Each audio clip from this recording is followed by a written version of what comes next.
So what are we going to talk about today, man? Where are we going? Variety of stuff, man. Acting? Yeah, we can talk about acting, content that I've made, my journey. Yeah? Share, our sort of experiences within the industry and that. Yeah, okay. So industry experiences. Yeah. And you got stuff coming out soon? Yes, I dropped a video Don't tell me yesterday. yet. Don't tell me yet. Don't tell me yet. Don't tell me yet. Right, that's perfect. Perfect. So you got stuff coming out. Yeah. Talk about acting. And just anything that we can get a hold of. Yeah. Yeah, I think that's the way to do it. Lucas B. Clarke. Yeah. Yeah, that's a name I can get behind. Yeah, I'm terrible with names, bro. Terrible with names. All right, I think we're ready to go there. Britt, can you hide the screen for me? Hide the screen. Hide the viewing screen so we can't see ourselves anymore on the computer. How do I do that? Grab your mouse. Yep. And the little yellow button inside that window. There you go. Perfect.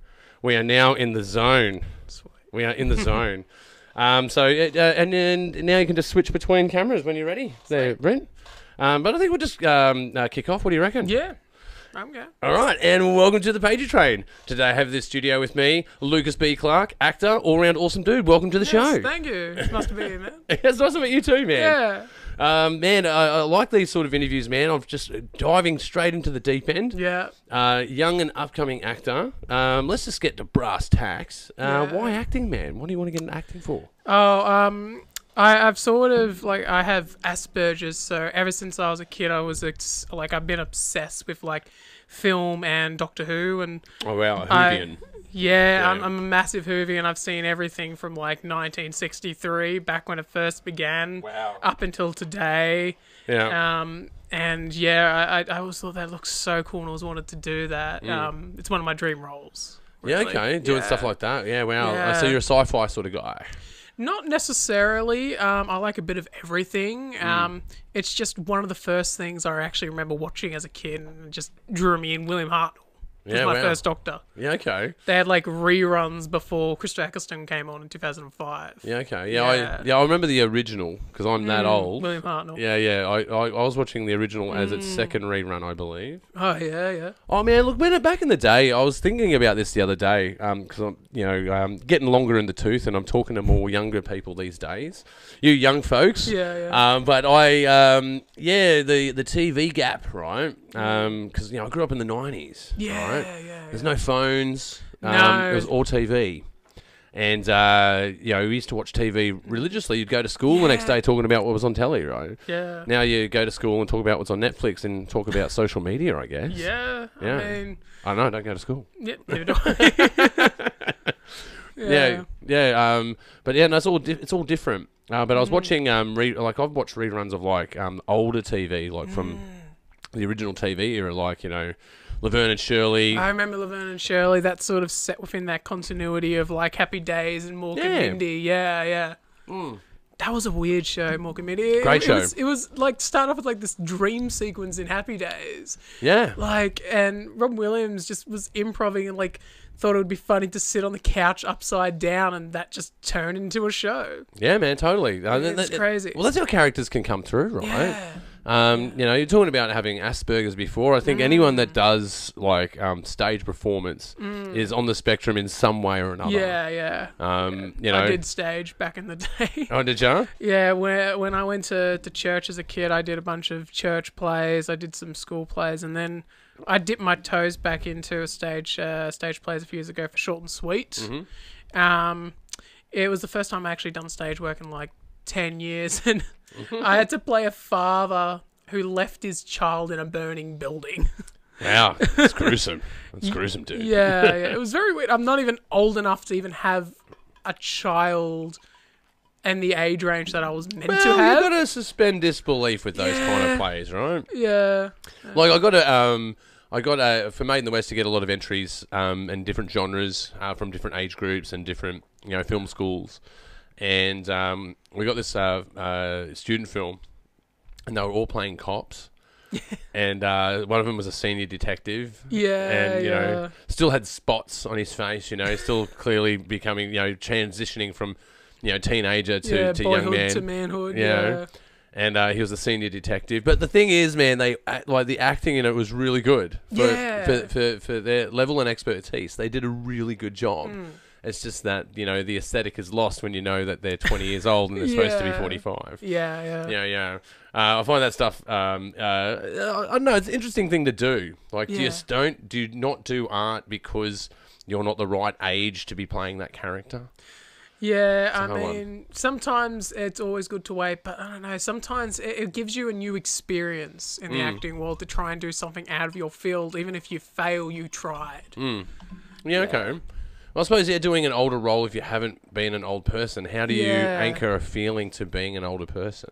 Yeah, in my opinion, just do as much research as you can, talk to people, and you can be able to find yourself somewhere in that role. Yeah, well, again, though, it comes down to voice, right? Being an artist of any kind, whether you're painting or singing, you got to find voice and find appeal. And I think, doing acting roles recently in my life has been really eye-opening. I found there's a bit of because I've directed more things that I've acted in, right? Yeah. And directing, I realised, is a bit of an act. It is, yeah. You're acting out the movie with this crew and this cast, and you're bringing a vision to light, right? So in itself, it's not like you're doing an on-screen performance, but you're doing an action that brings performance together. Yeah. So you got to really understand an actor to get that done. Yes. And figure out what devices they need so that they can do their job. So you've really got to meet an actor very well in that space when being in collaboration. But being on the other side of the camera, I realised, wow, they're very much alike, acting and directing. There really are similarities, yeah. Yeah, just for my experience it was. Maybe I'm not formally educated in acting, so I don't know. Oh, neither was I. I sort of did some self-taught stuff. I did drama in school. I always come up with weird ideas and stuff. Like, I would probably be cancelled for the stuff I did back then. It wasn't necessarily PC, but it always made, people laugh. People would work with me and that because I'd come up with these ideas. I remember the first time I tried to cry painfully, it sounded like I was having an orgasm. It was so bad, but it was funny. It was just things you learn along the way, Yeah, totally. Well, learning along the way is a big deal. You can only learn so much in school. Yeah. Or being formally educated in something. But art is something, again, it comes down to voice. You got to find your voice as an actor and find your range. That's what you get out of a voice, right? You get a range. Yeah. I tend to play a lot of stoners or mafia bosses and stuff like that. Oh, yeah. Yeah, I'm a henchman. I'm always a henchman, man, or a bad guy. I love playing the bad guy, though. Bad guys are fun. I haven't played really any heroes, but I've always I've always been cast as a bad guy when I was super big because I used to be 200 kilos. They would always cast me as the big bad mafia boss. Oh yeah. Yeah. Yeah, the fat Tony guy. Yeah. I'm always the henchman. The Darrow. Brando. I'm the Darrow henchman. The underpaid. Life has gone wrong. Yeah. Henchman. Some sort of coke fiend or something. That's a desperado. That's scrounging around in little petty crime to survive. Yeah. It's usually my role. I don't know if I could sink my teeth. I don't. It's not that I don't know. It's that I think I would be scared to sink my teeth into something bigger, but I do. Yeah. I want to do that. I had that feeling with Public Eye when because I was originally meant to be an extra in that, and then I got asked by Davo, who's been on the show, to actually do. Yeah, big shout out to Davo. Yep. And thank you for an awesome night. You know what I'm talking about. You had my back. That was an intense ending to a podcast, but he knows what I'm talking about. Yeah. Because that was a crazy time for me. My brother had just died. Oh no. Yeah, and it was just such a bad period. My brother died. I accidentally flooded my apartment and and then he's like, "Hey man, can you do some camera work for the movie?" And I'm like, and I'd only met the guy once prior, and when I met him, he had his dick out on stage. Like, it was. How do I trust this man? Yeah, and I'd never met him before. All right, I want you to be in this Cool movie. dude. I want you to be in this movie. But aren't you the guy who always gets nude all the time? Yeah, and then night one, I'm filming him weighing for like 3 to 4 hours from a closet, mind you, right? I'm in his closet. That's pretty up and close and personal. Yeah, I'm in his closet filming him weighing for like 3-4 hours, and right next to me, he's got this giant Titanic replica on the floor, and I'm just filming him from the cupboard like, wow. Yeah, okay. I don't know how you put that on your resume. Yes, I filmed someone wank, Yeah, you're going for a cinematography job, and you're like, okay, so tell us about some of the scenes that you've done. And like, there was one time I did some videography in a tight space. It was a closet. Yeah. And tell us about the scene. Oh well, there was this guy. He had his junk out, and he was whacking it off, and I was filming it. Night one. Man, the sound, he was like looking away, and all he's just hearing is squelching, and I just see his face like he's just cringing so hard. Yeah. It was such a random night. It sounds random, bro. It sounds pretty random. I think, definitely. I don't know. I've done some interesting camera work before. Maybe not that interesting. It's never as interesting filming someone having a go. Oh no! There's one video actually that I do once a year that always is controversial. Big shout out to a friend of mine, Matt Chin. He does a welcome, not a welcome video. What do you call it? Like a Christmas video. Okay. Every year, right? So, and it's always ludicrous. It's always crazy, right? So I've had him like, the Space Odyssey 2001.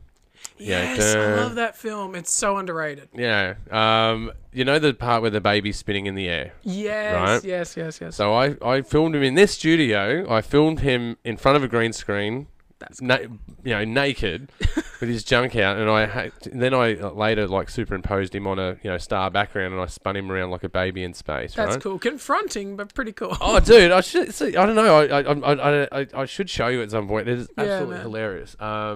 But and there's one year he progressively got more nude as the interview was going on. It was one of those interview sort of spoofs. Yeah. And he ended up with his junk out again. So Maddie, if you're listening, this year can we do a script where you don't get your junk out? Just saying. But hey, look, the junk wins. Junk gets bums on seats. It does. I mean, Public Eye got a number of bums in seats. They showed nudity from both men and women, like people across the board. I mean, that movie was crazy, and that was like the biggest thing I'd done up to that point. Yeah. Wow. Yeah. I don't know, but you see more male nudity in films these days. Yeah, it used to be really only a thing in like European films, and now it's sort of becoming a bit more mainstream. Yeah, well, you always have nude women in movies. Yeah, that always went without saying, right? Especially in horror films, like you couldn't go like 5 minutes without seeing tits, especially in like a Friday 13th or like pretty much anything. Anything that has tits in it. I don't know. Does the wang sell? Does the wang sell? Because we know tits sell, but does the wang sell? Wangs are ugly, but I mean, like, I guess there's someone. Depends on the audience how ugly a wang is. Like, I'm not a big fan of the wang. I think it's a bit ugly. It is, but some people are like, fucking love wangs, man. Yeah. People love being turkey slapped with the wang, man. Yeah. See, that's another filming delight is the turkey slap close up. So that was for Public Eye. Yeah. So what have you done since Public Eye, man? Public Eye, since then, I've been doing a lot of my own content for the most part. Mm-hmm. Try and get my face out there a little bit more. Mm-hmm. Try other things. Like what? I had an idea that I've had for a decade, which ended up becoming Love to Gym, and the idea spawned from the idea of the song "I'll Make Love to You." Mm-hmm. Someone just randomly walking in. Thanks, man. I'm like, just there's someone looking like they're in that sort of like intimate sort of moment. Mm-hmm. And I just sort of built upon that. I did one that came out yesterday. What does this film mean to you? Where I experimented with doing a Zoom-like aesthetic sort of setup. And, and there's only like 3 actors in the whole thing, and 2 of us are playing like multiple parts. Yeah. That was pretty hard. I have been polishing my old turds from my TAFE days. Nothing like resurrecting a turd and wrapping tinsel around it. Yeah, these are ideas that like were good in concept, but when you have other people come in and collaborate with you, it strays and it just doesn't turn out well. Yeah, that's an early lesson you can learn as Yeah. a storyteller, like compromising. Because I think what you're talking about there is compromise. Yeah, You compromise your idea to fit it in with someone else's abilities, or or the budget, or you've cut things back and modified ideas that were more in reach. Yeah, they just became so long and drawn out, and they lost the joke. And I tried to get it what I could be with the footage I had as a bit of an experiment for myself. And I started dipping my toes into different programs. Okay. And trying new things and special effects. Which What kind is of a bitch. programs? DaVinci Resolve. Yeah, okay. Because I was taught how to use what is it? Final Cut? No, Adobe Adobe Premiere Premiere? Pro. Okay. Yeah. So DaVinci, I've had to learn that on the go, and They're all the same, essentially. similar. Yeah. I wouldn't Timeline, say, yeah, timeline, media browser, I wouldn't canvas. say it's as user friendly as Adobe, but like that was super easy for me learning how to do Adobe. But it's effectively the same. I know, are you a mouse browser guy, or do you do the hotkeys? I'm a mouse. Oh no! Yeah. Another mouse user. Yeah. Gosh, no, you got a hotkeys, bro. Yeah. Hotkeys. If you learn how to do hotkeys in Adobe Premiere, you'll be able to easily transfer that to DaVinci and Final Cut. They're all interchangeable. There's nuances and differences. Yeah. But here's the thing, man. You already know the hotkeys. Yeah. You just don't know that you know the hotkeys. I can prove you know the hotkeys. How do you save without a mouse? Oh. Maybe you don't know the hotkeys. No, I don't. Command S, man. Command S. Command S. How Okay. do you print? Command P. Command P, right? Yeah, there you go. So how do you export a clip? Command E. Yeah. So it all makes sense, man. It does, yeah. Create an in and out point is an I and an O. Toggle through, because you'd be using the key, the arrows to toggle through clips, though, yeah. Yeah, sometimes. Because it's even with a key, even with a mouse, Giving me there such is. a stoner moment, like, yeah, that makes a lot of sense. That's what happens to everyone when I show them hotkeys. Yeah. When I show, because I've taught a lot of editors, man. When I show people hotkeys and how the logic of them works, they go, shit, man. Because when people watch me edit, they're like, what the fuck are you doing? Yeah. So I'm like, I'm fast, man. Yeah. It's like, and I even feel it as a language, like in my hands when I do it. It's a bizarre feeling. Can actually, after hours of editing, you actually feel it in your hands. So I had the same experience typing. Yeah. You can feel the story in your hands. It's a bizarre feeling. It's like a synesthetic sort of thing. Totally recommend the artistry of learning hotkeys, man, because Yeah, I'll definitely get into that. they are totally interchangeable across all software, like Excel, Word. Like, do you know how to highlight an entire text? I do the dragon. Command A. Yeah, I've only just gotten into. How do you highlight all clips? Command A. Command A. It's all the same, man. You know, and how to undo? Oh shit, I fucked up. I want to go back to the move I just did. Command Z, straight away, you're back. Command Z is undo. Cut, copy, paste. Everyone knows cut, copy, paste. Yeah. Command C, Command Yeah. X, Command V, right? Yeah. How good is cut, copy, paste? It's so good. Imagine it's having really that in every application of your computing journey. good. That would make life easier. So fast. Yeah. It's yeah, literally, yeah. you can do it faster than you speak. Mm. That's how fast I can edit, man. I can edit faster than I can talk. Shit. It's fucking awesome. And the more you do it, man, the more you go, I don't even concentrate on it. It's like, I just do it. Yeah. It's like walking.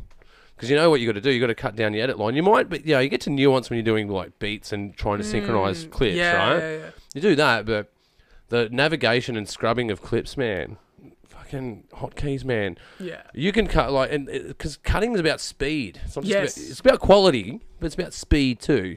Yeah. Like if you can cut your if you filmed a feature, right, and you had the opportunity to cut that feature, and you realise you can cut that down by 2/3, but just by changing the way you edit, 2/3, you'd do it. Yeah. You could either be editing for 3 weeks or a week. You'll either be editing for yeah. 9 months or 3 months. Yeah. You can get it done way quicker. Yeah, I know what I mean. it's not my main love. I try to at least do 5 hours a week, Whether that's possible or not, it just depends on my other things. Like I go to the gym quite a lot, so sometimes it's not always possible. Yeah, you gotta have that balance, man. Like, I'm a gym junkie. Like I go all the time. Like I do. I keep a board and I register all my work. I try to go like at least 8 times a week. Yeah. So, yeah. What I do last, I did I think I maybe did 15 journeys last month. But some of the sessions I do are like 3-4 hours. So a Sunday session is 3-4 hours where I do a full suite of work. I work to exhaustion, then get into a sauna, that's good. Cold water, and then back into work. Yeah. Like even now talking about it, I'm like, man, I did a workout before I did this, started this show. Yeah. So I was at the health club. Big shout out to George and Atmosphere. Love you guys. Doing a weight session, then doing the sauna, you just feel good, man. Yeah. Radiate heat all day. It feels good. I mean, like, every time I go to the gym, I'm reminded of that Arnie quote, like, he talks about the pump, like it feels like coming. I'm always coming. Yeah. Every time I curl, I come. That's my Arnie gold. Impersonation. It's gold, man. Like, okay. yeah. Actually, what's my other Arnold Schwarzenegger impersonation? Everyone's Whenever he's in pain, he makes that stupid sound, but you love it. Like, get to the chopper. Yeah, that's as best as I can get, Arnie. Yeah. But you got to balance, man. You got to balance. Yeah, you got to go to the gym. I recommend as well being a storyteller. I do this poorly, and I try to do it more and more. Is write every day. Yeah, I've done some writing. I have a script that I'm trying to get off the ground myself. I mean, I came up with the idea when I was asleep. I love it when that happens. Yeah, it's such a great idea. Essentially, it's about these two stoners. I'm hooked already. Yeah, man. Far out, man. These Far two out. stoners, they find out like the government is trying to legalize marijuana, which would put them out of business. So they go on this road trip to try and prevent the legalization, where so comedy and romance ensue. Yeah, so then they try to like create scenarios where it brings bad publicity for weed. Oh, not necessarily that. It's this sort of they go on this road trip and it ends up becoming this sort of undercover thing, and one of the leads is just so stupid. He's so inept. Okay. And it's a character. I think I can do that role. I can do that role. Yeah, it's a character I've played before, and I actually wear the beanie in that role. A lot of stoners have the beanie though. I don't know what the quintessential mark for that is. That's my word of the month, by the way. Quintessential. What is the deal with the stereotypical? I'm going to switch it over, kids. Stereotypical beanie for the stoner. It's a vibe, man. Yeah, man. It's a vibe. I know, because you get. I suppose you do get cold from smoking weed, because biochemically, right? THC, tetrahydrocannabinoid, cannabinol, I think it is, Delta 9. When you have it in your bloodstream, it makes all of the blood come back to your organs. Yes. So your limbs get cold. Yeah. So maybe it's something to do with that. Maybe there is a scientific reason why stoners wear beanies. Interesting. But no, back to life balance. Yes. You got to have balance, man. Try to write. What's life without work? Find work that pays. Find work that doesn't pay. Just find work. I've only just recently got my first paid gig, and that took forever. It does, man. It does. It does take forever. I do say though, I was my first serious acting job. I got paid. Yeah. And all my mates were like, "You got paid?" I'm like, "Yeah, doesn't everyone get paid?" They're like, "Fuck you, man. Everyone doesn't get I'm like paid." that with my mates, man. I'm like, "Fuck you, you got paid for that?" Yeah, you got fucking money for doing that? Fuck. Yeah, I joke about being poor because I used to live in a homeless shelter and I don't make as much as a lot of my friends. Yeah. So, I mean, like, I was like, I'm poor, like, money for the poor, and, like, just joke around and stuff. Oh, man, I don't know if I've ever been poor, but I've definitely been broke. There's been times where where I stare into the abyss. It's happened. I'm really stoked that I got a lot of that worked out before COVID. Because before COVID, there was a few jobs there where I'm like, I don't know where the rent's coming from next. Yeah, this is it. Yeah. I'm staring into the abyss, and I don't know if I can get out. Yeah. The closest I ever came, actually, big shout out to my mate Ben. I was 3 days away from like going, fuck, I've got to sell something, or I've got no money. Yeah.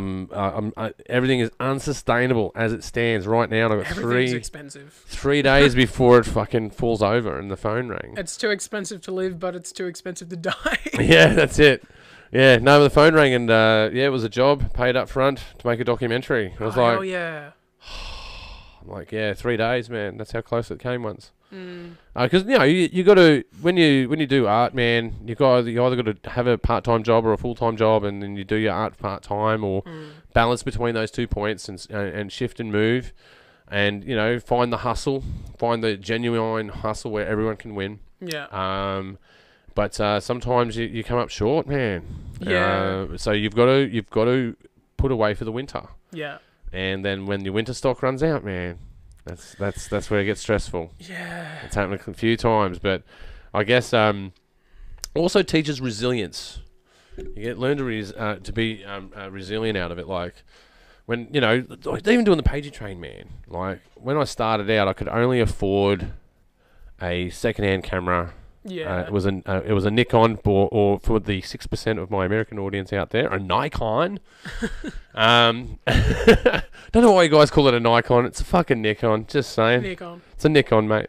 Yeah, that was pretty Australian, wasn't it? It's a Nikon, Yeah. mate. Yeah. Nikon. Japanese camera, but it's a Nikon. Okay. I only had this shitty camera that could barely do 1080p, man. Yeah. And I made money off it, and then you can upgrade the camera, and then all of a sudden you get the next camera.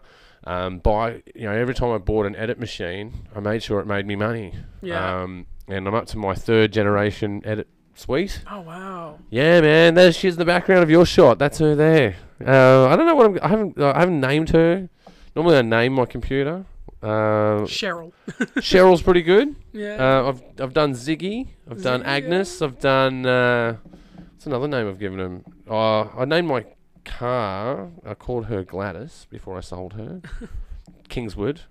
You've got to, when you're doing creative arts, man, you've got to find a way to pay for it. Yes. Try to get it to be a self-feeding machine. And it takes time. It takes does. sacrifice. Yeah. It's a Yeah. difficult thing to do. It really is. It's pretty hard, especially if you're doing stuff that's out of your wheelhouse. I like doing special effects. I hate it. Like, you hate special effects? Why do you hate? Because I know why I hate special effects. Why do you hate special effects? It's so hard and draining. It took me like a month to get 30 seconds out. Yeah, it's all keyframing. Yeah. Well, maybe if you hotkeyed, man, you can get it done in a week. Maybe. I mean, like, I was doing like not even 30 seconds, like 15 seconds of lightsaber effects for this little video that I did, and it turned out pretty good. It's time consuming though. Yeah, it turned out pretty good, but I mean, like, I hated doing it.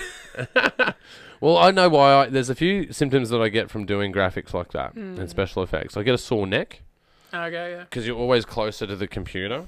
Like, I find that you lean up to a computer when you do special effects. You're like, look, you're right up at the screen. I get frustrated. It just, like, when it doesn't work, I'm like, oh, come on. Oh, dude, I get frustrated at my computer all the Yeah. time. It took a while for my wife to get used to it because I'd shout at my computer sometimes. I've become more nice these days. But shouting at a machine that's crashed for the 3rd time. I hate that. Well, the thing is, that's the thing. You become more, you get smarter at doing things like. When I would do complex edits on my machine, I'd know how far I could push it. Yeah. So if I was doing a feature-length edit, I know that that's the only thing it can be on the computer. Yeah. That's it. It's now living with doing this one job. Yeah. There were scenarios where that happened. Like, I've built machines specifically for one job when I was between 3 machines. So I'd just take this old machine, and its job was purely just to be an editor for that project. Yeah. And it was its last task. That was it. After that was it. That computer was done. Well, it's like this one here, right? The one that I've got for the Pagey train. That's my old editor. Oh, wow. So that one that served me for 8 years. That one. I used to edit before I, tried Adobe and all that, and now I've got a new Mac. But back in the day, I was using like Windows Movie Maker, and that was horrible. That's what I started out with. Like, Ooh, that's rough. It's so bad. But you got to start somewhere, bro.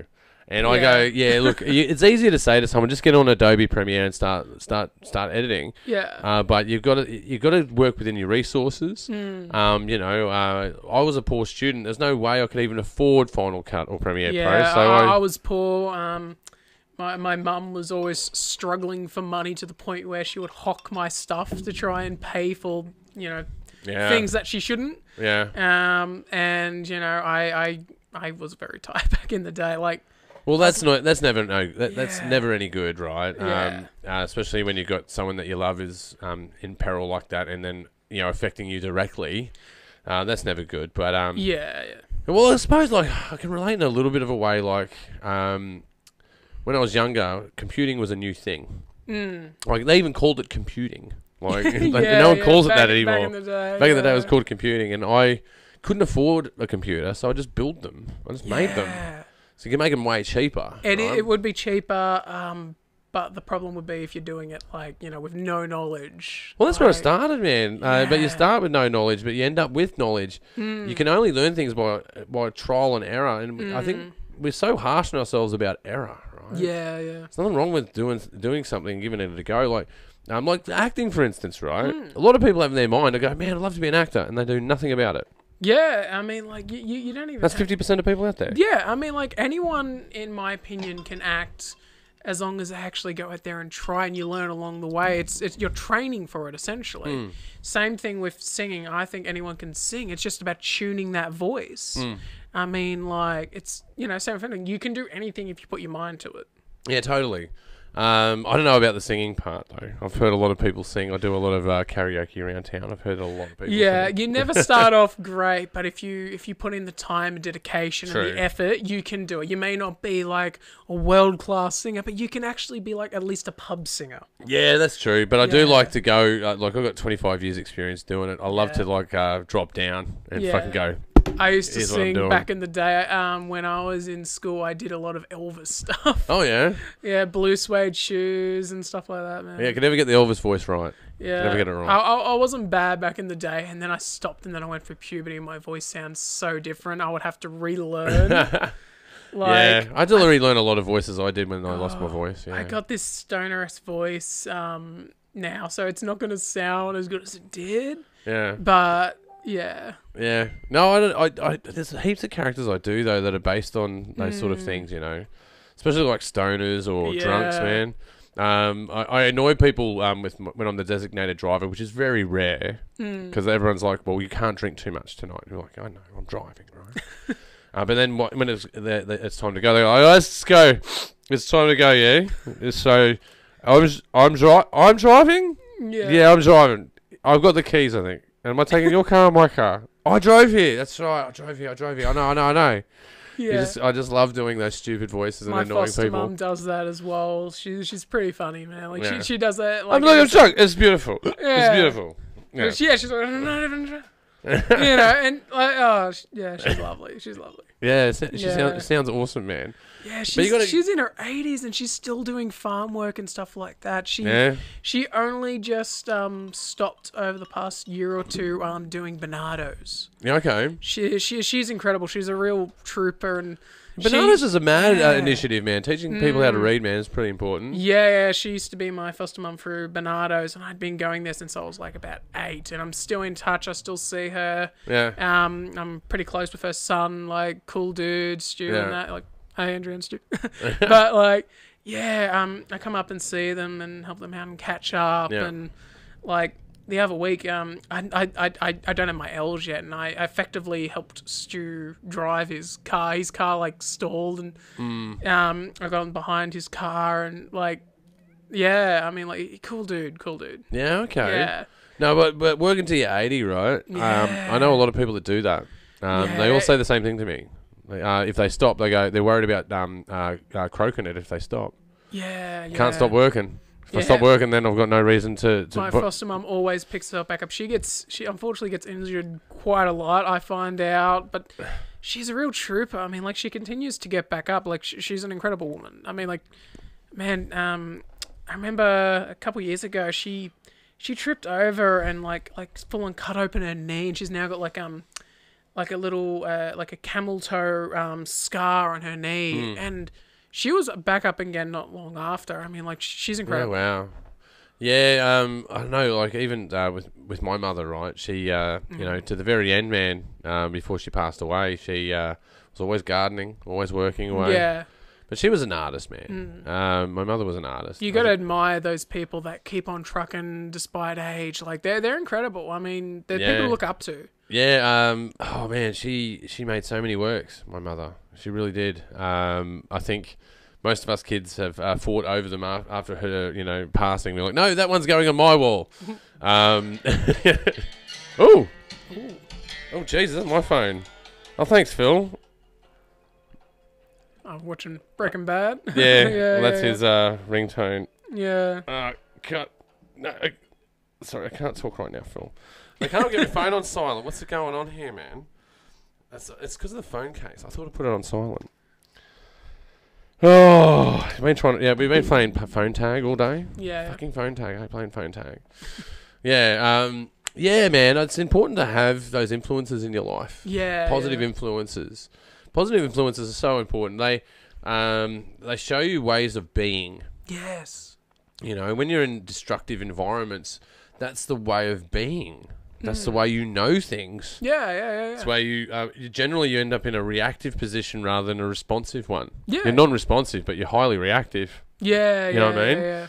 When you've got positive people around you, People that inspire you. Yeah. yeah, you're quite stable. You're not so reactive, but you're very responsive. Yeah. Whether it's being cool-headed in a situation or like knowing what to do. Yeah. You respond. When you react, generally you don't know what to do. It's a literal, physical, mental reaction to a scenario. Yeah. And usually it's negative in nature. But I've been fortunate to have a few mentors in my life that I've looked up to, and I go, yeah, I want to be like that. I want to be like that instead. Instead of being I've hung around with a lot of nefarious people in my life. And and misery loves company. And I've hung around bad people, my exes. I had like a group of like 30 people that I thought were my friends, and I lost them all at once. Like, you got to be careful with who you let in your life. Yeah, true, and who you share trust with, man. Trust is earned, respect is earned. Yes, I agree. Authenticity should be natural.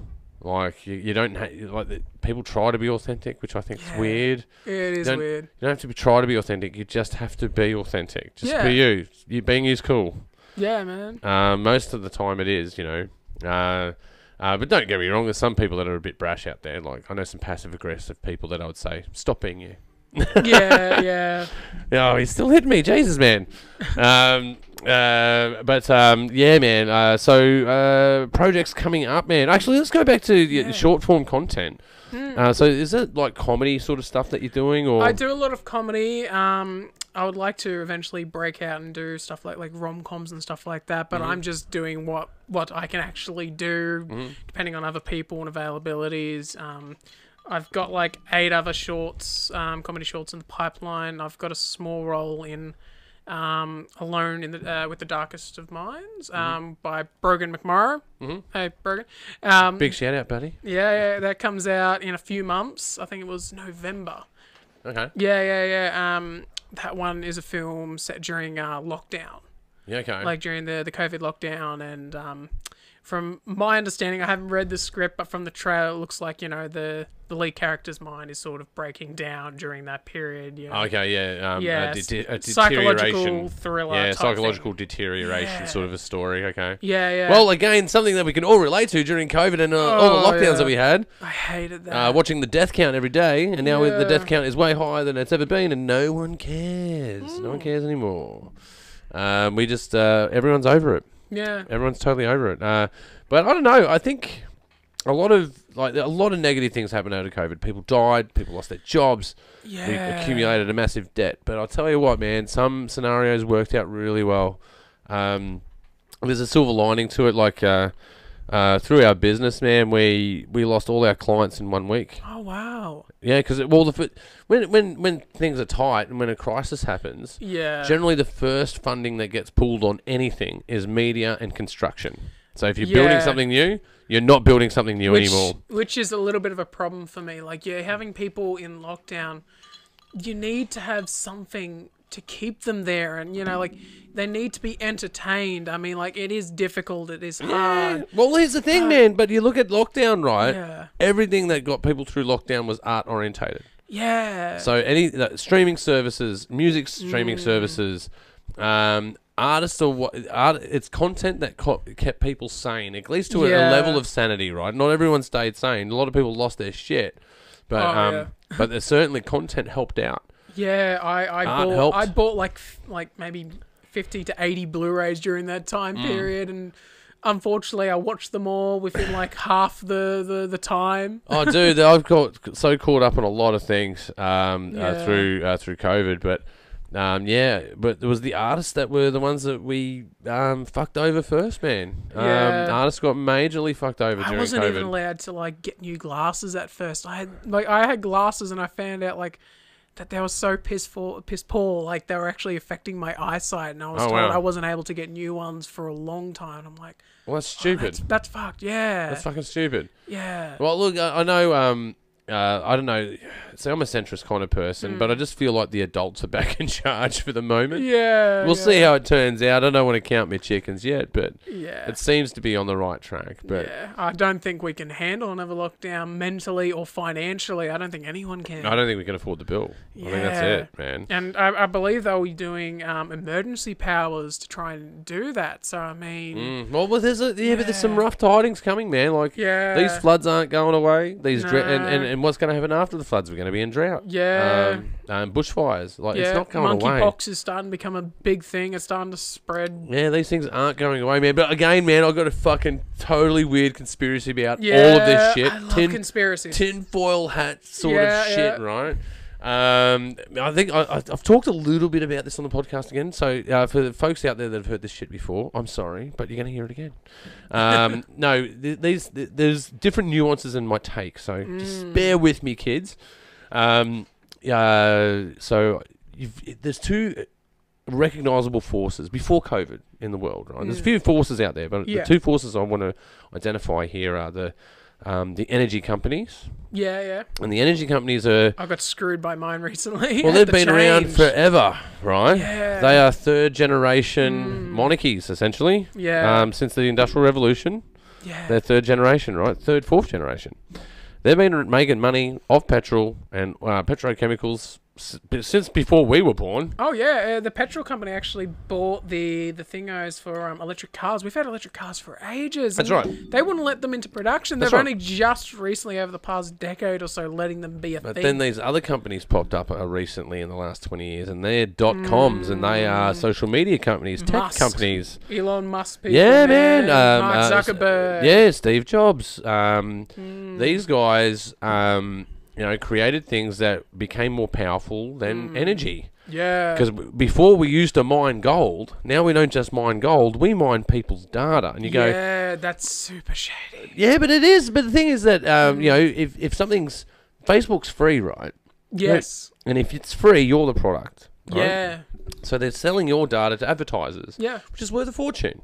Yes, be careful not to put any of your phone numbers or your address on those things. Well, I do, see but they're just so many people. They're just not my details. I've got a story about that in a second. But I think that these tech companies have risen up and they're in competition with the old energy oligarchs, right? The old energy oligarchs want to burn coal to the very last grain. That's their objective. They go, we want to burn this until it runs out. Yeah. And then we'll transition. That's their thinking, right? Yeah. So I think these tech companies out there are like, well, we've got to save the earth, man, because they're all very left-wing in nature, right? Yeah. Because the people that own energy companies are very right-wing in nature. Yeah. People that own tech companies are very left-wing in nature. I think, right, because there's been a lot of debate about the coronavirus, how it got about. Was it from bats and a pangolin, or was it released from a lab? I saw an article that it was like man-made. Man-made, released from a lab in Wuhan, right? Yeah. Right, so here's my theory. Now that we've established the context, okay? Keen for the theory. Okay, so I think that a tech company hacked into Wuhan lab, opened a door at the right time to allow someone to walk out of that building with that virus, very well knowing it would spread around the world. Because what happened when it spread around the world was we stopped flying, we stopped driving, everything stopped. All right. So if you look at the exponential graph of pollution that's going through the system, there's a stopgap. How do you stop something because it's got a momentum, right? How do you stop that momentum? You have to stop everything right now. Yeah, lockdown. Even if you start up the next year, the momentum stopped. Like the volume may be the same output, but the momentum of that graph has stopped. An energy crisis going on. It's harder to get energy now. That's right. And stuff like that. It's harder to do it. So our hand has been forced into renewables, right? Yeah. And then you look at so now this is the hand, foot, mouth disease, right? Oh, yeah. The cows. That's new. Yeah, it's coming. That's new, right? Yeah. So, what's the biggest polluter next to burning coal? It's cows, man. Cows breathing and farting methane. Yeah, man. So they're wiping out the cows, man. I know none of this is substantiated. Yeah. Call me a crazy wacko. Make sure you do it in the comments. And if you are doing it in the comments, make sure you subscribe. But like, share, subscribe, check out on everything. iHeart, Spotify. Just do a plug now. Yeah. Do it straight up. But that's my crazy harebrained idea is that the tech companies are going against the energy companies, and they have different ethos. And that ethos is about social engineering. And that ethos is about energy management, and that ethos is about power. Ultimately, it's about power. Everything is about power. It comes down to the end of the day. I'm like mad into conspiracy theories myself. I am. Anything from like aliens to like like. Do you think aliens are real? I think they actually are real. Do you think they're here? I don't know if they're here, but are they amongst us? I don't know, but I mean, like, think about it. We can't be the only beings out there in the universe, and if they've got bugs and germs on Mars. Oh, dude. That's technically alien life. Oh, dude. Yeah, of course it is. Yeah, of course. I totally agree with alien life and plant life elsewhere, right? But I'm talking about intelligent spaceships. We can't be the only one, because if there's other versions of bugs and germs on other planets, it may not it's be feasible. It may not be in our solar system, but I believe. Oh, dude, you want me to blow your mind with some ratio shit? Let's do some ratio crazy shit. All right, let's blow my mind. There's two ways to blow your mind with this. All right, so. If you took a tennis ball and a pinprick, right? So the sun is the tennis ball, and we'll do a billiard ball, right? Yeah. Pin and a billiard ball. That's the sun. That's the Earth. Yeah. And if you look at the frying pan in the sky, it's Orion's belt. Yeah. Out to the side of Orion's belt, you've got Sirius. Yeah. Sirius is the billiard ball, and the pin is the sun. Right? Yeah. The Earth doesn't fit in that scale. No, it doesn't. No. Here's the other irony. We're talking about a billiard ball, right? Yeah. If you look at the ratio on a billiard ball, right, and if you look at the ratio of the Earth, so the Marianas Trench to Mount Everest, that's a ratio, right? That is, yeah. On a billiard ball, that ratio is greater. Yeah. So the Earth, by ratio, is smoother than a billiard ball. We live on the shine of that billiard ball, and if that billiard ball, fits within this, pin and billiard ball analogy. Yeah. If you look at Betelgeuse, Sirius is the pin, and Betelgeuse is the billiard ball. We don't even fit in that ratio anywhere to be seen. It's not even a pixel. We are less than a pixel, and that's the planet, not us. It is crazy, man. It's some crazy shit. Now times that by 800 billion. Yeah. That's our galaxy. Times that by an infinite amount of numbers, you're nowhere near the size of what we believe to be the visible universe. Is there life out there? Probably. Yeah. Is there life? Whether we'll see it or not, it's up to debate. I don't know, man. Yeah. They've talked about these things in the papers, man. UFOs. UFOs are real. UFOs are real. They've said that they're real. They announced it, and then like a week or two later, COVID lockdown, and that became the new narrative. All right, so here's my another crazy harebrained fucking conspiracy theory. I saw that in Sunrise. Is that the tech giants aren't actually humans? They're aliens taking on the energy oligarchs. It's possible. Yeah, and because they live on a million-year scale. We're just like we're modern science 400 years. Yeah. Right, they live on millions of year scale. Right. If that's true, of course. But yeah, I got. Let me blow your mind another way, right? Yeah. Okay, so here's this crazy experiment. The difference between a million and a billion, right? So how many seconds? A million seconds. How long is that in days, weeks, or months? A million seconds. You got 30 seconds to guess it. A year. A year. Okay, it's a good guess. Most people guess around that. It's 11 days. Oh shit! Million seconds in 11 days. That's crazy. All right, so a billion seconds. How long? 2 months. 2 months. No, it's way longer than that. It's years. Oh shit! Okay. It's years, right? Pretty sure. Actually, hey Brett, thank you for being on the show, for being our producer tonight. All good. Can you look something up for us? For sure. 1 billion seconds equals how many years? Yeah. I think it's 26. 26 Okay. years. Right? So the difference between a million and a billion in that formation of numbers, 11 days, 26 years. That's the difference between it. I think I'd be in my 50s. I suck at my own age, man. In years. Yeah, there it is. Just arrow down, enter that shit. Yeah. There we go. 31 years. Oh my God. So close, right? So close. So 31 years. So how long is a trillion seconds? Oh my God. It's 26,000 years. Jesus. A trillion. So that's the difference between a million, billion, and trillion, right? Yeah. So in our lifetime, if we do really well in our lives, get a job, meet someone that has a job, Yeah. you both have a job, you buy a house. Yes. You'll pay that house off, have kids, right? And at the end of that, your kids will inherit $1 million house, Yeah. That's right? cool. That's your lifetime. Yeah. 11 days. Jeff Bezos is a trillionaire.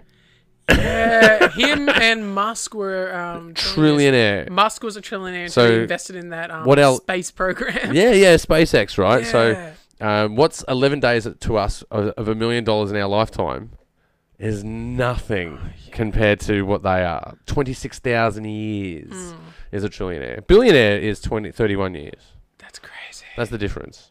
So if you look at it in these strange ways of thinking, and we're talking about this before, you got to teach yourself how to think. Yeah. You really got to teach yourself how to think, man, because like everyone has the imposter monster. Yeah. You know, I could only ever make $1 million in 11 days as my life throughout the year, throughout my whole life, right? But that may not be true. Maybe not be true. Maybe billionaires had bigger dreams.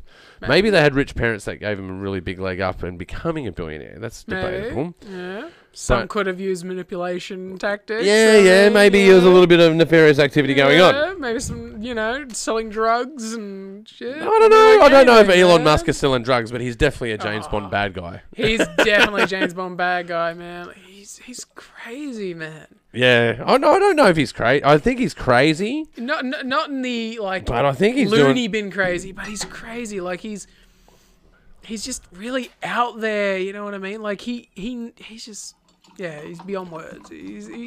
Man, do you know what this guy believes? I know a lot about this guy. Yeah. Yeah, you want to know what he believes? What? He believes that the humans should be a spacefaring civilization. We should be a multi-planetary civilization. That's his belief, right? That's why he wants to go to Mars. A lot of people go, why not fix the Earth before you go to Mars?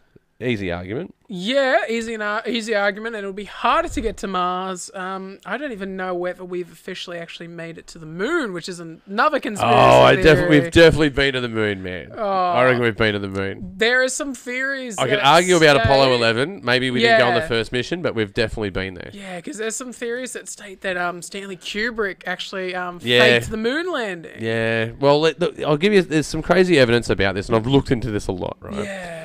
Okay, so if you were shooting in a studio and you were doing a moonscape in a studio, you would have to have a shitload of lights. Yes. To I simulate agree. the sun. Yeah. And if you had a shitload of lights, you'd have a whole bunch of different shadows cast. Because when you stand in the sun, there's only one shadow that's cast.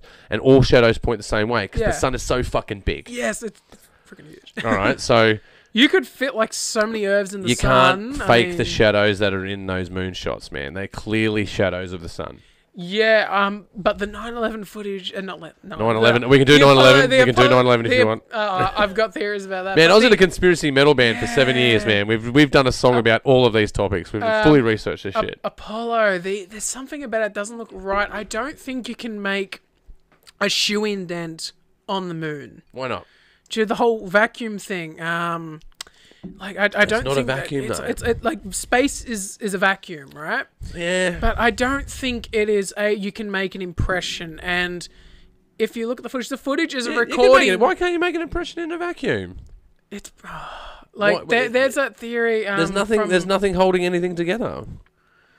True, but I mean, like there Like was, high pressure would be hard to make an imprint. yeah, but there was the footage is legit a recording of a recording, and they don't have any. Yeah, okay, I can explain that one away. I can totally explain that one away. Okay, so back in the day, and the lighting as well. It looks like rear projection footage. no, I can't. You can't fake those shadows, man. I'm telling you. In the original moon landing footage. Yeah, in the original moon landing footage, man, you can watch it. It's actually on Netflix at the moment, man. You can watch the whole mission, right? The whole mission, you can watch it from start to end, and then you can see Armstrong land on the moon, right? And you got Michael Collins up in the mothership. Yeah. And Aldrin and Armstrong go down to the moon. You can look at that footage, man, and as someone like, I've got a little bit of knowledge about cinematography and a little bit of knowledge about astronomy. Yeah. Because like in my spare time, I'm a astrophotographer, right? Oh wow. So I look through a lot of telescopes at a lot of shit. That's cool. And I photograph their shit. You can't fake the shadow that are in those shots, man. To fake that shadow that are on the moon landing shots, you would need like 1,000, maybe 1,000,000 K2s. Like, which is they don't. It would have been cheaper to land on the moon than to fake it. Is my point. Especially back in the 60s. Yeah, man, it's the 60s, man. Like, don't get me wrong. If you look at a photograph of John F. Kennedy's corpse when he was shot, that photo's been doctored. You can see that it's been doctored. I 100% believe that was doctored. You can see his head was blown the fuck off, right? And you can see that they've fabricated the photo. I actually think the guy that they claimed to have killed him was innocent. Because he actually warned I think it was maybe the FBI like a week prior, someone was going to kill him. I don't think Oswald was a proficient enough sniper to shoot Kennedy. No. He actually warned them ahead of time. I think it's more than likely he tried to prevent it. Oh, but even the rifle that he was using, right? Like, so if you look at Kennedy's injuries as they're occurring, they're clearly a high caliber rifle. They're not the Italian rifle that he was using. I actually have a theory. I think he was knocked off because he was leaking Marilyn Monroe information. No, that's why I think Marilyn Monroe died, because she was banging Kennedy. She was banging both Kennedys, right? Yeah, well, why wouldn't you bang both Kennedys if you're Marilyn Monroe? Yeah. That's quite an easy thing to be doing, right? She's a babe, but that's super I shady. love Marilyn Monroe. She died with more drugs in her system than possible. I don't think you can actually I don't know, but again,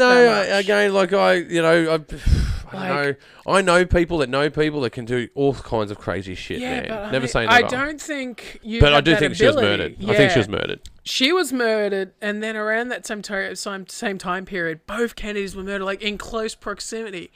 And she was sleeping but that's a with conspiracy. them both. That's not a conspiracy theory. There's a theory about the conspiracy about the Kennedy assassination, but clearly someone conspired to kill him.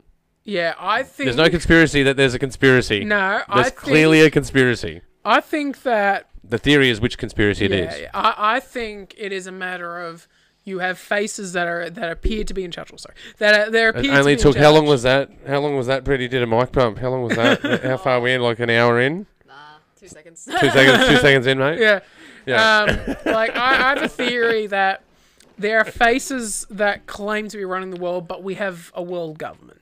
And that there is... Deep state. Yeah. Deep state. Yeah. Deep state? Yeah. I can't talk anymore. Deep state, people. Yeah. So I think he got in trouble for leaking this information. Yeah. Because there was... He wanted to disband the CIA. Yeah, and he wanted to... I think it was... Let me ask you this. Who's the gold reserve. Yeah, he wanted to He wanted to float the American dollar on the silver standard. But let me ask you this: out of anyone in the world, who is the most qualified at assassinating someone's leader and putting in their own person?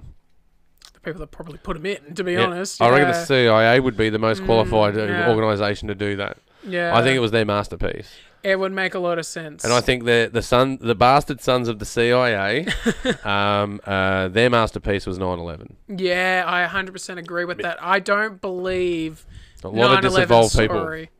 I don't believe it either. It's pretty much all, and if you look at the footage, it's pretty much mainly from the same angle. The building... Tower 7, man. Just Tower 7. Like we can argue about smoke cannot knock the building down from that far of a distance. You can argue about thermite particles that were found in dust. You can argue about controlled demolitions. There's not enough debris. There wasn't enough debris for a building of that size. Yeah, there was clearly detonations going on before those planes hit. Yeah. There was a video where staff members who worked at the building were stating that They actually had like government agents coming in like a week in advance Totally. to check out the place. Oh, and do you know that some companies in those towers actually took out triple the insurance on their facilities? Like, I find that peculiar. Bush, the president who The was $3 trillion that went missing. Yeah, that Where were happened these secrets right before. hitting? That was right before that happened. And the Bush family are friends with the Bin Laden family. They used to give each other guns. Totally. Yeah, And as presents. The evidence that they found of the passports, I don't think they would have survived the explosion. Yeah. But again, we can talk about these semantics all the way. All I've got to say to you is, if you don't, if you believe that it's legit, right? Yeah. Tower 7. Like we can argue. You can argue about maybe the passport could have been caught in a upward draft in a vertical heat column and then drifted back down and then landed next to the molten rubble. Maybe that is possible. But it's too pristine. But maybe it's possible. Yeah. Tower 7. It's ridiculous. Not fucking possible. I mean, like it's a tragedy. It's very Not sad. fucking possible. In my latest comedy sketch. This is fucking bullshit. They're fucking lying. in my latest. Sorry, folks. I man shouted a bit there. Sorry. In my latest comedy sketch, there's actually we actually discuss 9/11 in it. So like in the sketch, there's a scene where I'm explaining the movie where my character's promoting, which I'm essentially playing myself. And I've described the Adam Sandler movie Reign Over Me. Have you seen that? I haven't seen that one. It's an underrated gem. It's probably his best dramatic I'm actually work. a really big Adam Sandler fan. Yeah. Man, he did Precious Gems. Uncut Gems. Uncut Gems. Fucking mad movie, I bro. think it's overrated. This is the movie that should have won him an Oscar. Well, there's Punch Drunk Love was another one that he did. Good. That was good. That was underrated. This film, Reign The basketball one that recently I come out. haven't seen that movie. Dude, Hustle, I heard it's good. Mad movie. It's a mad movie. Reign Over Me makes me cry. There's legit a scene. He's a good comedian, but a great actor. Really. There's a scene in the movie that legit makes me cry where he's giving this sort of this monologue about 9/11, and he's this character that's like, you know, he's a victim of 9/11. He's lost his entire family, even the family poodle, to 9/11, and he describes watching. They killed his fucking poodle? Yeah. It's fucking harsh, bro. He described, like, you know, watching his family burn on the TVs, and Jesus.